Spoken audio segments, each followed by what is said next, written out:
చెవిలో బలూన్ లాగా soft swelling అనేది కనిపిస్తుందా? పెయిన్ లేకపోయినా కానీ ఇది నార్మల్ కాదు. దీన్నే ఇయర్ సెరోమా లేదా ఆరిక్యులర్ సూడోసిస్ట్ అని అంటాము.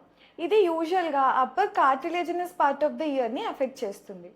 ఇయర్లో కార్టిలేజ్ లేయర్స్ మధ్యలో ఫ్లూయిడ్ అనేది కలెక్ట్ అవుతుంది.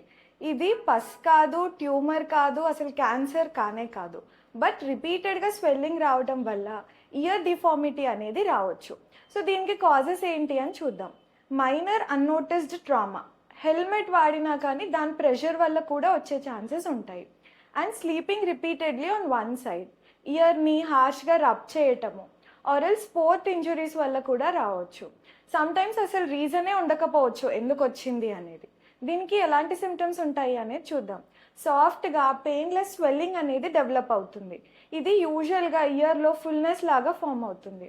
అండ్ రేర్గా మైల్డ్ డిస్కంఫర్ట్ అనేది ఉంటుంది. గ్రాడ్యువల్గా స్వెల్లింగ్ సైజ్ కూడా ఇంక్రీజ్ అవ్వచ్చు. యూజువల్గా రెడ్నెస్, పెయిన్ అవన్నీ ఉండవు, బికాస్ ఇది అసలు ఇన్ఫెక్షనే కాదు కాబట్టి. రిపీటెడ్గా ఫ్లూయిడ్ కలెక్షన్ అయితే కాలీఫ్లవర్ ఇయర్ డిఫార్మిటీ అనేది కూడా డెవలప్ అవ్వచ్చు.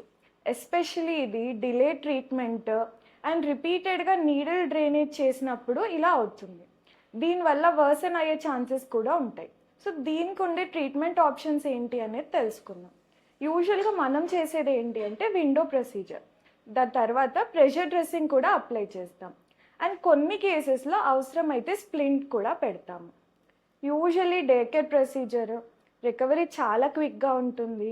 అండ్ ఎర్లీ ట్రీట్మెంట్ వల్ల కాస్మెటిక్ రిజల్ట్స్ కూడా ఉంటాయి. సో లైట్ హెల్మెట్స్ని యూజ్ చేయండి, రిపీటెడ్ ట్రామా అవాయిడ్ చేయండి, అండ్ జస్ట్ దాని మీద ప్రెస్ చేయడం అనేది కంప్లీట్గా అవాయిడ్ చేయండి.